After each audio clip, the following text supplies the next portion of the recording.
Welcome back to Frequently Asked Questions. Today we're going to look at wheels and how to measure them. First thing we're going to do today is try to determine what size this wheel is.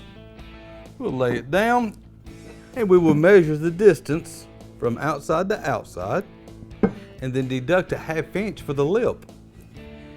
Doing this one measures 11 inches.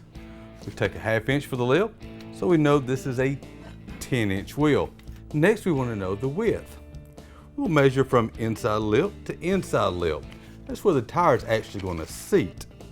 In this case, it is 7 inches. So we know this wheel is a 10 by 7. If we want to know the offset, what that is determined by is the actual mounting surface where it mounts to the hub on your golf car.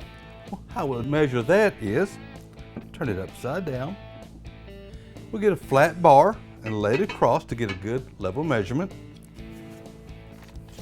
And then we will measure down to that surface.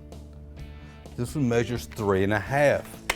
So that tells me that this wheel, 7 inches wide, goes down 3.5 to the mounting surface, so it's centered. If this mounting surface had been a little bit further down, let's say it went down 4.